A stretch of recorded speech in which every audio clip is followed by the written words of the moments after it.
Hello friends, एक बार फिर से आप सभी दोस्त भाई बहन का मैं राजेश यादव स्वागत करता हूं आपके अपने इस यूट्यूब चैनल टारगेट विथ राज पे।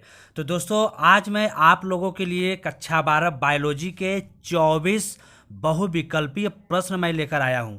यदि आप इन सभी क्वेश्चंस को तैयार करते हैं तो आपको परीक्षा में जरूर इसमें से कुछ ना कुछ आपको क्वेश्चंस मिलने वाले हैं। तो ये वीडियो आपके 15 से 20 मिनट के होने वाले हैं दोस्तों। तो आप अपनी तैयारी के लिए 15 से 20 मिनट का जो है हमें समय दीजिए और 15 से 20 मिनट में आप अपने अच्छे से अच्छे मार्क्स गेन कर सकते हैं। ठीक है फ्रेंड्स, तो चलिए भाई हम शुरू करते हैं आज की क्लास। तो आज की क्लास शुरू करने से पहले आप लोग से रिक्वेस्ट है कि वीडियो को आप अंत तक जरूर देखिएगा। अगर वीडियो पसंद आता है तो वीडियो को लाइक कीजिएगा, चैनल को शेयर कर दीजिए। अगर चैनल पर जुड़े हैं, सब्सक्राइब नहीं किए हैं तो फटाफट चैनल को सब्सक्राइब भी कर लीजिएगा। ठीक है फ्रेंड्स, तो चलिए बिना टाइम वेस्ट किए हम शुरू करते हैं अपनी आज की क्लास। तो आज की क्लास ये कक्षा 12 बायोलॉजी के लिए है, जिसमें हम 24 बहुविकल्पी प्रश्न आपके लिए लेकर आए हैं। और बोर्ड परीक्षा 2022 में यही प्रश्न पूछे जाने की आपकी प्रबल संभावना बनी हुई है। और जो 24 क्वेश्चंस मैं आप लोगों के लिए लेकर आया हूँ, बोर्ड परीक्षा के एग्जाम में आपको इनमें से कुछ ना कुछ क्वेश्चंस जरूर मिलेंगे। और ये सभी बहुविकल्पी मैं अध्याय 1 से लेकर 11 तक सभी अध्याय से रिलेटेड मैंने इसमें क्वेश्चंस आपसे पुटअप किए हैं। ठीक है जी, तो फटाफट मैं आपको बता दूं कि 11 अध्याय में कौन कौन से अध्याय से मैं आपसे क्वेश्चंस लेकर आया हूं। और इसके बाहर कुछ नहीं आएगा।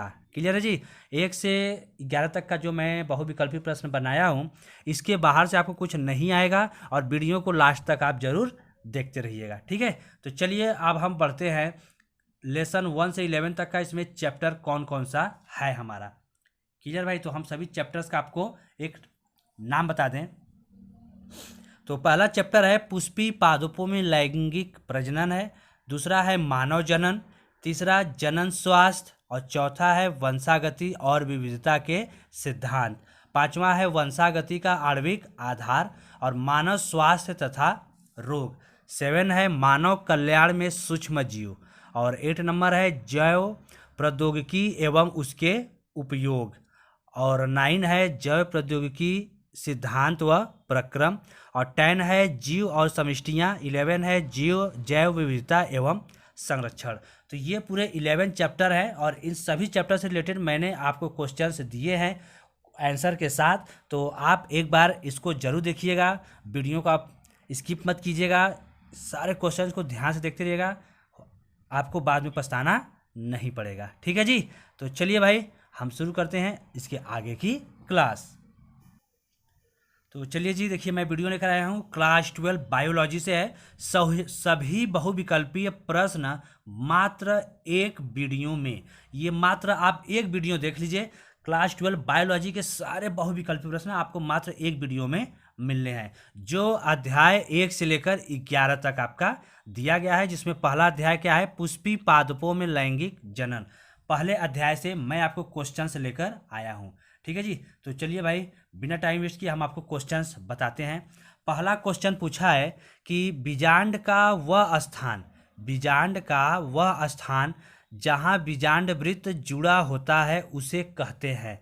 यानी जहाँ पर बीजांड वृत्त जुड़ा होता है, बीजांड के किस भाग पर, ठीक है, उस स्थान को क्या कहते हैं। पहला है केंद्रक, दूसरा है नाभिका, तीसरा है विभाग और चौथा है माइक्रोपाइला। ठीक है जी, माइक्रोपाइल। अब देखिए इन 4 ऑप्शन में से जो जहाँ पर बीजांड वृत्त जुड़ा होता है उसे नाभिका के नाम से हम जानते हैं। ठीक है, यानी ऑप्शन नंबर 2 ख जो है हमारा नाभिका जो है इसका सही उत्तर होगा। क्लियर है, चलिए क्वेश्चन नंबर 2 की तरफ बढ़ते हैं। दिया है कि द्विनिषेचन क्रिया होती है।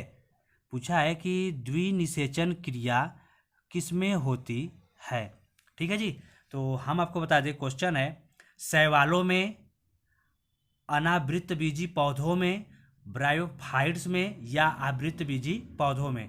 तो द्विनिषेचन की जो क्रिया होती है, ये जो क्रिया होती है, ये आपका ऑप्शन घ आवृतबीजी पौधों में जो है इसकी क्रिया संपन्न होती है। क्लियर है जी, तो देख लीजिएगा क्वेश्चन नंबर 2 का चौथा जो है आपका सही है। चलिए अब हम बढ़ते हैं क्वेश्चन नंबर 3 की तरफ। क्वेश्चन नंबर 3 हमारा कह रहा है कि सैल्विया में परागण होता है। जो सैल्विया है उसमें परागण किसके द्वारा होता है। ठीक है जी, दिया है जल द्वारा होता है, वायु द्वारा होता है कि कीटों द्वारा होता है या इनमें से कोई नहीं। तो जो सैल्विया में जो परागण जो है वो कीटों के माध्यम से संपन्न होता है। क्लियर है? सैल्विया में जो परागण है वो कीटों के माध्यम से संपन्न होता है। क्लियर है जी?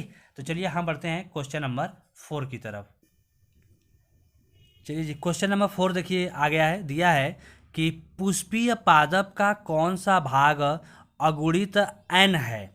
पुष्पीय पादप का कौन सा भाग अगुणित यन है। ठीक है जी। अब ये आपको बताना है कि कौन सा भाग जो है इसका अगुणित यन है। तो ऑप्शन दिया है जड़ है, नर युग्मक है, युग्मनज है या पत्ती है। तो इसका ऑप्शन जो सेकेंड है नर युग्मक, ये इसका सही उत्तर होगा। क्लियर है जी? नर युग्मक इसका सही उत्तर होगा। हम बढ़ते हैं। अब देखिए मानव जनन से आपको क्वेश्चन आ गया है। मानव जनन से जो क्वेश्चन नंबर 5 है, दिया है कि एंड्रोजेंस स्रावित होता है।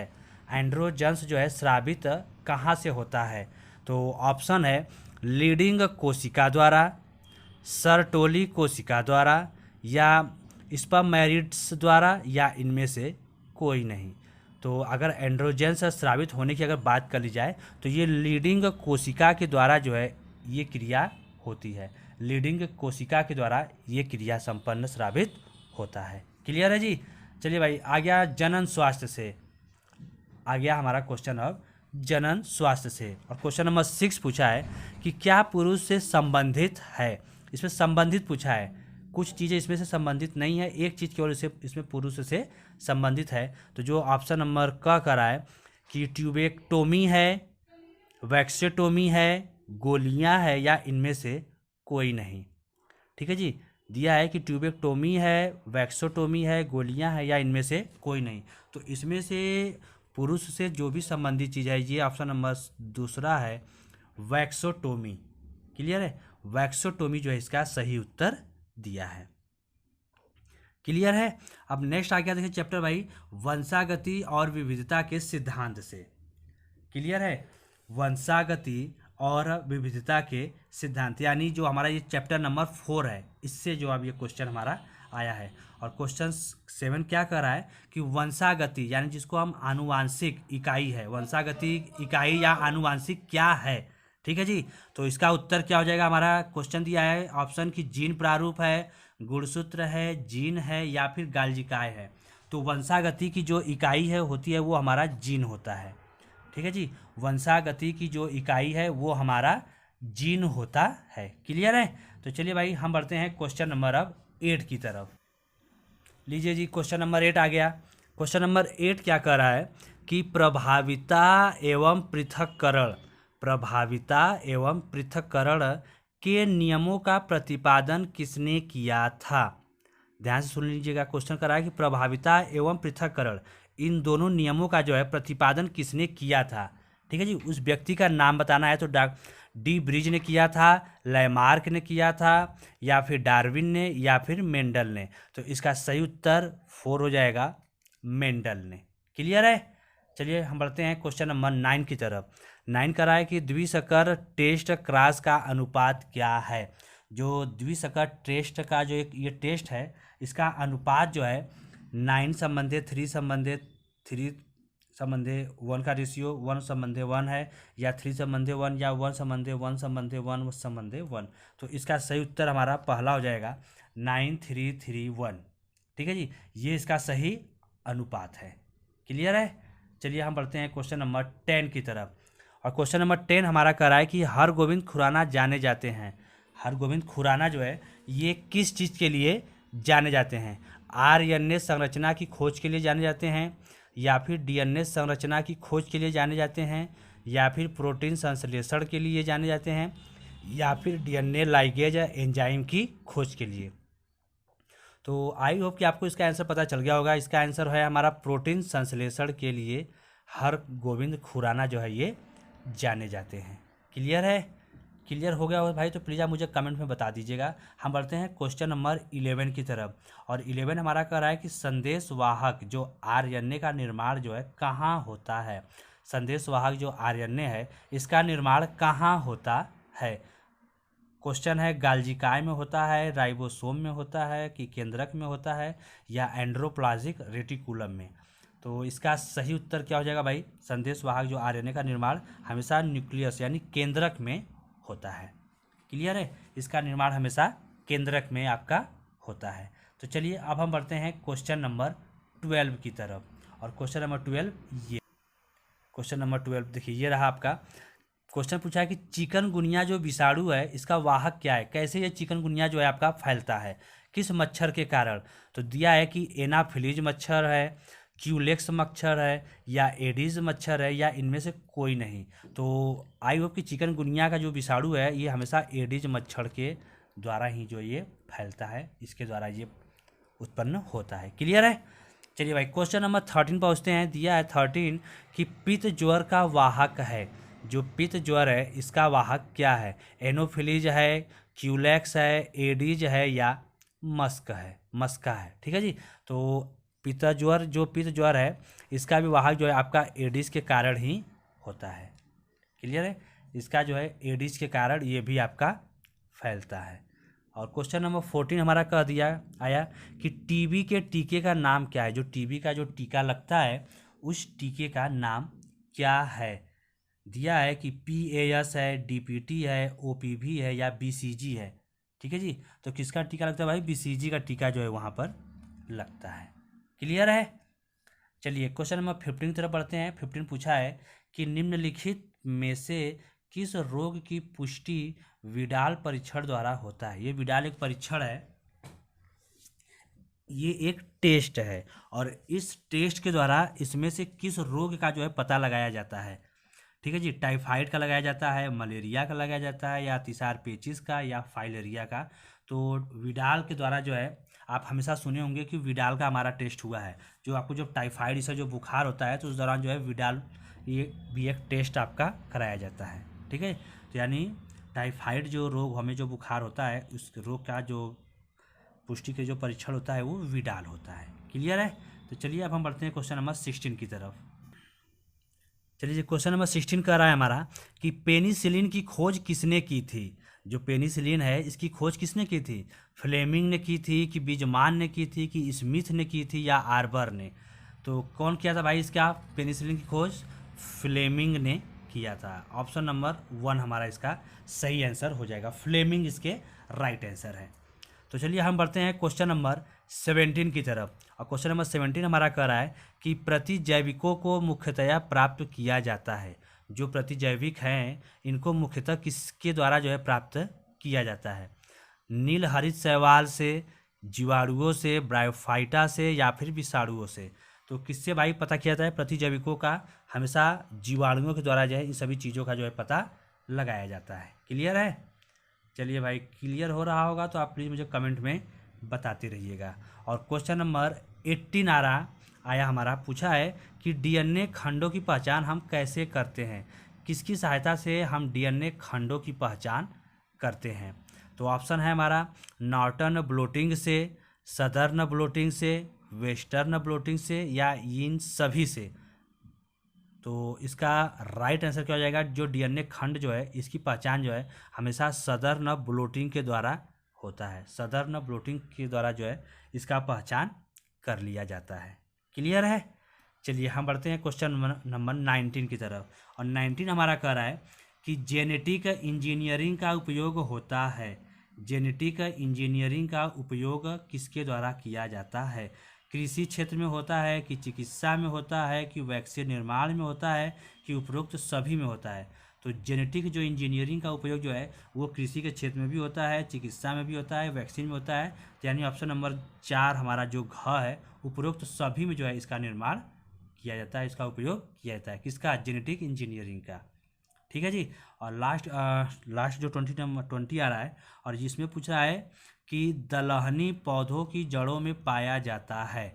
दलहनी जो पौधे की जो जड़ है इसमें क्या पाया जाता है? राइजोबियम पाया जाता है, कि एजोटोबैक्टर पाया जाता है, कि स्यूडोमोनास पाया जाता है, कि ये सभी पाया जाता है? तो इसमें से क्या पाया जाता है भाई बता दीजिए। दलहनी जो पौधों की जो जड़ होती है जिसमें अरहर हो गया, आपका चना हो गया, तो इन सब की जड़ों में क्या पाया जाता है? राइजोबियम पाया जाता है, एजिटोबैक्टर पाया जाता है, स्यूडोमोनास की, ये सभी। तो इसका ऑप्शन नंबर चौथा जो ये सभी है, ये इसका सही आंसर हो जाएगा। क्लियर है? तो चलिए भाई, जब इतना हो गया क्लियर था, आप मुझे फटाफट कमेंट मुझे क्लियर है नहीं क्लियर का आप मुझे ज़रूर बताते रहिएगा। अब हम बढ़ते हैं क्वेश्चन नंबर 21 की तरफ। और क्वेश्चन नंबर 21 जो है हमारा क्या कर रहा है भाई, देख लीजिए। क्वेश्चन नंबर 21 हमारा है, क्वेश्चन नंबर 21 है, पूछा है कि उत्तर प्रदेश का राज्य पक्षी है। अब देखिए भाई, उत्तर प्रदेश का ये राज्य पक्षी या राष्ट्रीय पक्षी, ये आपका जो है ये यूपी टेट के एग्जाम में भी जो है आपका ये क्वेश्चन पूछा गया है।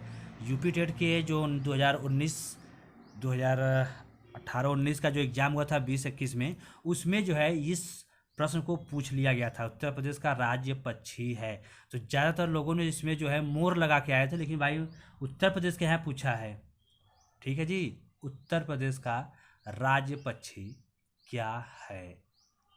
क्लियर है? तो भाई चलिए, आप मुझे उत्तर प्रदेश का राज्य पक्षी जो है, आप इसका आंसर मुझे कमेंट में बताते रहिएगा कि इसका आंसर मुझे क्या होगा। ये मैं आप लोग के लिए एक होमवर्क देता हूँ कि आप मुझे इसका आंसर जरूर बताइएगा कि उत्तर प्रदेश का राज्य पक्षी क्या है। क्लियर है? आप मुझे इसका आंसर कमेंट में जरूर बताइएगा। हम बढ़ते हैं क्वेश्चन नंबर 22। दिया है कि घाना राष्ट्रीय उद्यान किस प्रदेश में स्थित है। ठीक है जी, देखिए जब आया इस भाई, जब राष्ट्रीय से शब्द से आया तो हम एक और क्वेश्चन आपके लिए आ गया है, और वो पूछा है कि ये आपका लेसन 11 से ये सब क्वेश्चन पूछा गया है। घाना राष्ट्रीय उद्यान किस प्रदेश में स्थित है? सिक्किम में है, असम में है, राजस्थान में है, या उत्तराखंड है? तो घाना राष्ट्रीय उद्यान जो है आपका ये राजस्थान जिले में है। कहाँ पर है? राजस्थान में है। क्लियर है?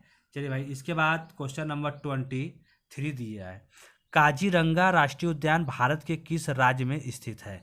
काजीरंगा जो राष्ट्रीय उद्यान है ये भारत के किस राज्य में स्थित है? असम में, गुजरात में, महाराष्ट्र में, या फिर पंजाब में? तो इसका राइट आंसर जो काजीरंगा राष्ट्रीय उद्यान है ये भारत के असम राज्य में स्थित है। क्लियर है? ये भारत के असम राज्य में स्थित है। और आज का लास्ट और अंतिम क्वेश्चन दिया है कि निम्नलिखित में से कौन सा स्थानीय संकटग्रस्त नहीं है, यानी इसमें संकट मतलब इसके ऊपर कोई दिक्कत, कोई विपदा या आपदा नहीं है, और इसके ऊपर कोई दिक्कत नहीं है। लाल पांडा है, कस्तूरी मृग है, नीलगाय है, या भारतीय बब्बर शेर? तो इसमें से किस जीव, जो कौन सा जीव स्तनीय है जो संकटग्रस्त नहीं है? तो लाल पांडा आपका संकटग्रस्त में ही ये चल रहा है, कस्तूरी मृग ये भी आपका खत्म के कगार पर चल रहा है, भारतीय बब्बर शेर ये भी चल रहा है, लेकिन नीलगाय जिसको हम लोग घड़रोज भी, गांव की भाषा में इसको घड़रोज बोलते हैं, जो भाई गेहूँ हो, फसल हो, धान हो, मतलब आप देखोगे तो यही जानवर जो है दिन भर चलते रहते हैं। नीलगाय इसका सही आंसर हो जाएगा, जिसको हम गांव की भाषा में घड़रोज भी बोलते हैं, लीली गाय भी बोल देते हैं। तो ये हम लोग का रहा आज का ये मोस्ट इंपॉर्टेंट 24 क्वेश्चन, जो आपका 15 से 18 मिनट तक के वीडियो मैंने आपको बता रखा है। तो आई होप कि आपको ये वीडियो पसंद आया होगा। अगर भाई वीडियो पसंद आया है तो फटाफट एक लाइक कर दीजिएगा, अपने दोस्तों को भी शेयर कर दीजिएगा, और अभी तक चैनल को सब्सक्राइब नहीं किया तो फटाफट चैनल को सब्सक्राइब भी कर लीजिएगा, ताकि हम आपको ऐसे ही नॉलेजफुल वीडियो देते रहेंगे। ठीक है फ्रेंड्स, तो चलिए, आपने वीडियो को अंत तक देखा, आपका बहुत बहुत धन्यवाद। और आपको आने वाले पेपर में इतने में से जो है आपको जरूर क्वेश्चंस बहुविकल्पी के आपको मिल जाएंगे। ठीक है जी, तो चलिए अभी तक के लिए बस इतना ही। मिलते हैं नए वीडियो में नए टॉपिक के साथ। जय हिंद, जय भारत।